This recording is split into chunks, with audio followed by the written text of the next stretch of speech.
سلام و عرض ادب دارم خدمت همه شما دوستان و همراهان عزیزم که در پی کسب مهارت‌های جدید هستی که قرار خود جدیدت رو بشناسی، خود جدیدی که سرشار از اعتماد به نفس، سرشار از قدرت، سرشار از انرژی‌های پاکه.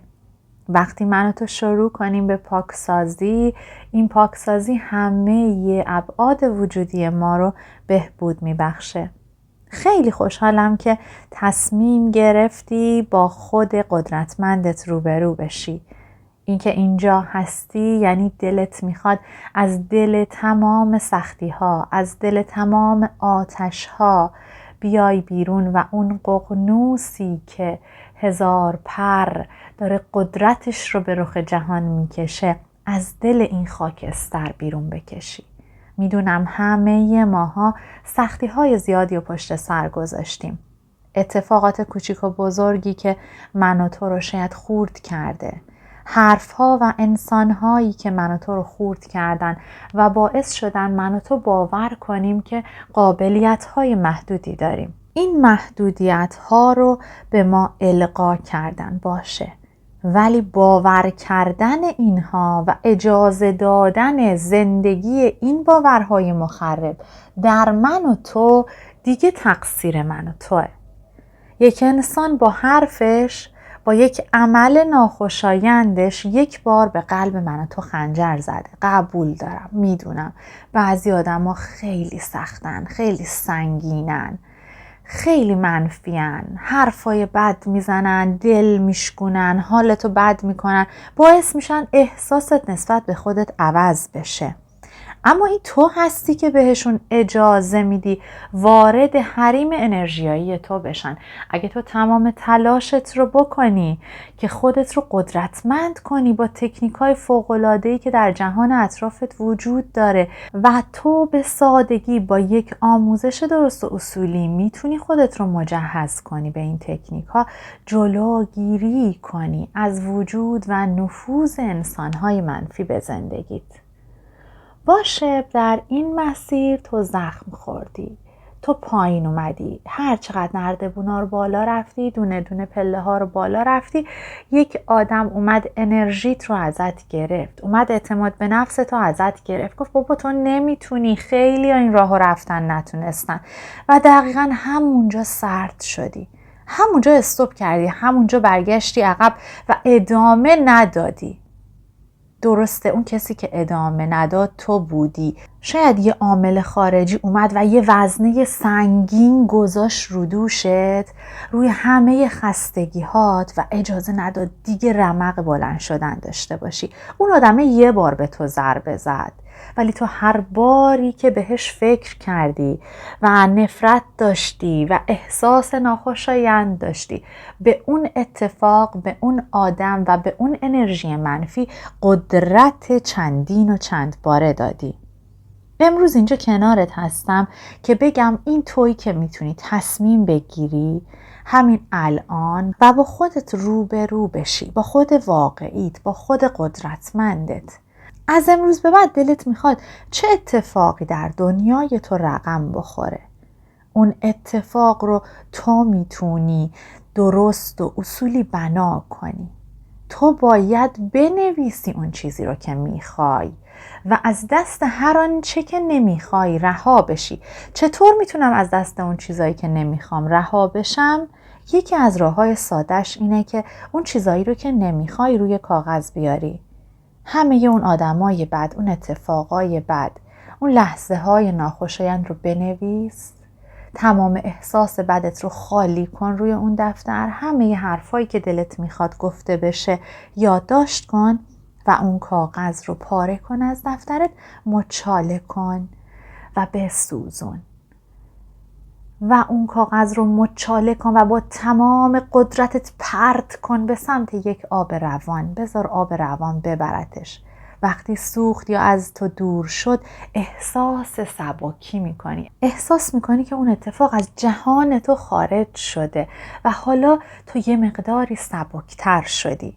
چی تو رو سبک و سبکتر میکنه؟ جهان رو مثل یک کوله بار در دوش خودت ببین. اتفاقای روزمره رو مثل یک کوله بار روی دوشت ببین. این کوله بار اگه با انرژی های ناخوشایند، با احساسات منفی، با اتفاقات روزمره که برای تو افتاده پر بشه، سنگین و سنگین میشه و تو رمق حرکت به سمت اهدافت، به سمت خوشبختی‌هات رو از دست میدی. اما بیا تصور کن این کوله پشتیت پر بشه از عشق، از محبت، از نور، از شادی، از خیرخواهی، از شادمانی، از احساس خوشی که نسبت به دیدن خوشی‌های دیگران پیدا می‌کنی. سبک سبک کوله پشتیت و بهت بال پرواز میده. اتفاقا میشه یک انرژی محرکه، مثل این میمونه که تو سوار یک بالون شده باشی و احساسات ناخوشایندت سنگینی های این بالون باشن، اجازه نمیدن تو پرواز کنی، بری بالا به اوج آسمون. اما وقتی دونه دونه این وزنه های سنگین رو از کوله بارت رها میکنی، این بالون هم سبک میشه، آروم آروم میره به سمت خورشید، با نور یکی میشه. همین الان تصمیم بگیر. میدونم که تصمیم تو گرفتی، اگه اینجایی، اگه کنار منی، اگه این دوره رو تهیه کردی، حتما قطعا پر قدرت میخوای تغییر کنی و میخوای اعتماد به نفست رو از لابلای همه این ناملایمات بکشی بیرون. من و تو به یه همراه احتیاج داریم که کمکمون کنه، که یه شمعی، یک چراغی تو دستش باشه که من بتونم راهم رو درست‌تر ببینم. امروز پریچهر اینجاست که اون شمع رو در جهان تو روشن کنه. این قدرت در درون تو وجود داره. پریچهر فقط نور رو میندازه روی توانایی های تو تا تو آشنا بشی با اون چیزی که هستی، با قدرتی که درونته، و این قدرت میتونه انرژی های تو رو تأمین کنه، میتونه تو رو با توی واقعی تاشتی بده. تو لایق رسیدنی، تو میتونی برسی، تو به تنهایی کفایت میکنی برای همه خواسته ها و درخواستات، آرزوهات، همه چیزایی که خودت لایقشون میدونی و شاید حتی الان نمیدونی منتظرن تا اونا رو به دست بیاری. آرزو دلیل بر استعداده. یعنی چی؟ یعنی اگر من استعداد رسیدن به اون اتفاق رو نداشته باشم، اصلا آرزوش تو دل من رشد نمیکنه. پس اگه تو این استعداد رو خداوند در دلت روشن کرده و در نهاد تو قرار داده، اگه ازش استفاده نکنی، بعدها حسرت خواهی خورد. بعدها که توان جوانی رو نداری، بعدها که انگیزه نداری. الان باید شروع کنی و در خود جوونه های خوشبختی رو بکاری، جوونه های قدرت رو، جوونه های رسیدن رو.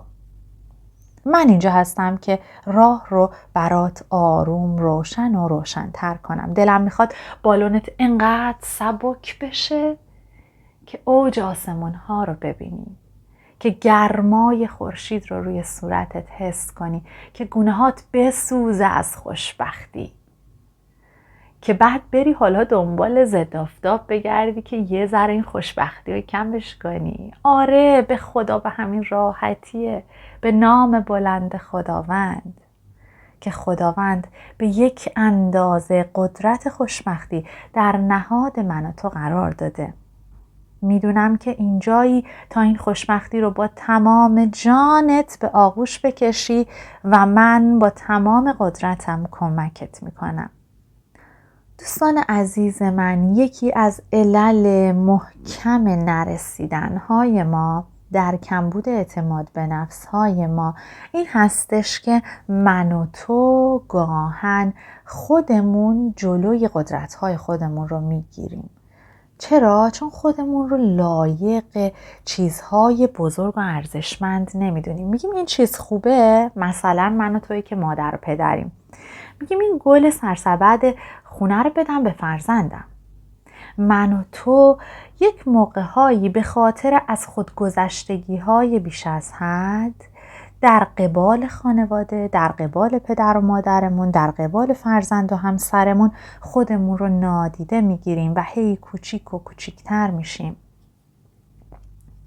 و این آدم کوچیک، دیگه توان حمل خوشبختی های بزرگ رو نداره. اگه میخوای شونه هات قدرتمند بشه، ورزیده بشه، وزنه های بزرگ بزن. اگه تو خونه خورش میریزی برای عزیزانت، قسمت خوبش هم برای خودت بذار کنار. اگه یه میوه میخری، نرو سری لک و پیستاراشو بخور، بگو حیف اینا زود خراب میشه. نه، تو هم لایق بهترین های. اینها همه پالس هاییه که پیام هاییه که شاید تو فکر کنی اتفاقات کوچیکیه، اصلا واقعا پریچه چی داره میگه، اینا که اصلا دیگه چیز خاصی نیست. نه، اینا همه پیام های تو به جهان هستیه که من آیا ارزشمند هستم یا نیستم، و تو باید جلوی ورود پیام های منفی درباره خودت رو به جهان هستی بگیری. خیلی خوشحالم که تو این مسیر کنار من هستی. تو فایل های دیگه کلی حرف جدید داریم که با هم دیگه مرور میکنیم و آروم آروم یاد میگیریم که همراه با مدیتیشن چطور من عزت نفس خودم رو به دست بیارم، به شرطی که به همه نکته های ریز و درشتی که بهت میگم بتونی عمل کنی. تو باید عملگرا بشی، تو باید یک سری کارهای کوچیک رو انجام بدی، یک سری قدمهای کوچیک رو برداری تا یک سری اتفاق بزرگ در جهان تو رقم بخوره. در نور باشی و بمانی. در فایل بعدی مسئله رو بهتر باز میکنم تا به طور کامل حساب کار دستت بیاد که چه کارهایی میتونی برای جهان خودت، برای بهبود شرایط خودت انجام بدی.